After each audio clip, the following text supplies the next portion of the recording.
Asoka Bandarage, a Sri Lankan American academic and professor specializing in international development, peace, and security, is releasing a new edition of her book, Colonialism in Sri Lanka.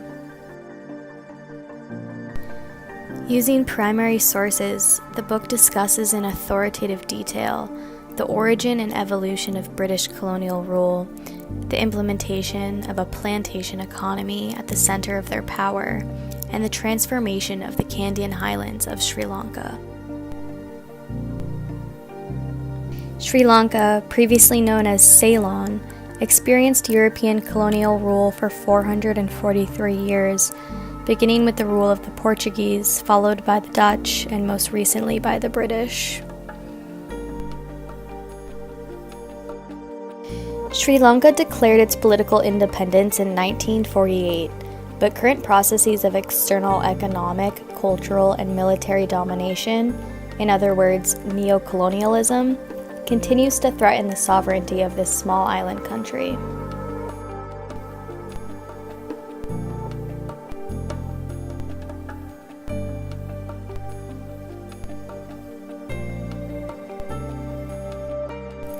The initial attraction of Ceylon for the British was in her strategic location on the east-west trade route and as a naval base for the British Indian Empire.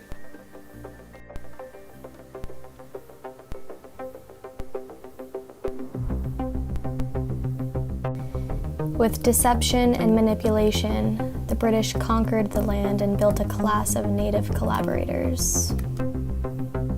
Native lords, commoners, and Buddhist monks who rebelled were found guilty of treason and banished, imprisoned, or killed.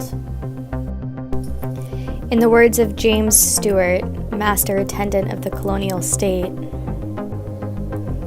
"We profess to govern for the exclusive good of the natives of the country, and devote our attention almost exclusively to make the culture of the soil profitable to European adventurers."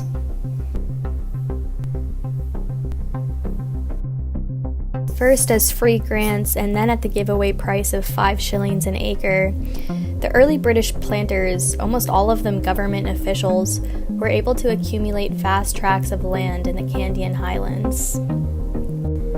Customary rights to village highlands were quickly wiped out because of the direct threat they posed to plantation expansion.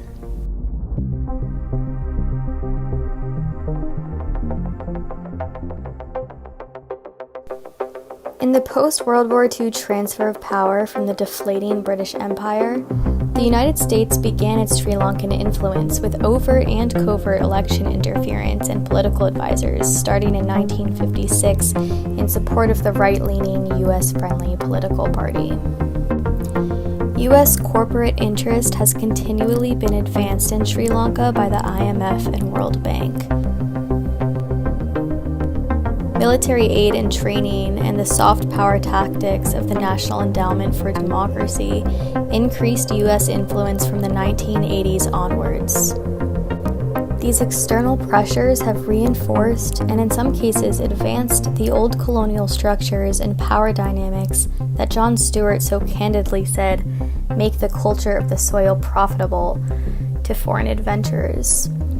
This means prioritizing land and resources for wealthy foreign companies and their local allies, and continually undermining a democratic and independent Sri Lanka. This modern or neo-colonialism is a client-state colonialism that exerts often hidden power with money and political and economic advisors backed by military and financial threats, under the pretense of Sri Lanka being a self-ruling state. More recently, China and India have also become power players threatening Sri Lanka's sovereignty. Asoka's book discusses the colonial processes that continue to operate and threaten the sovereignty of Sri Lanka today. The historical trajectory elaborated in Colonialism in Sri Lanka, geopolitical rivalry, external aggression, and internal resistance to that aggression, continue with great vigor in this current complex period. The tremendous suffering and destruction caused by this narrative calls for a shift in human relations, from domination to partnership, from the exploitative and violent path of colonialism and neocolonialism to one of peace, justice, and ecology.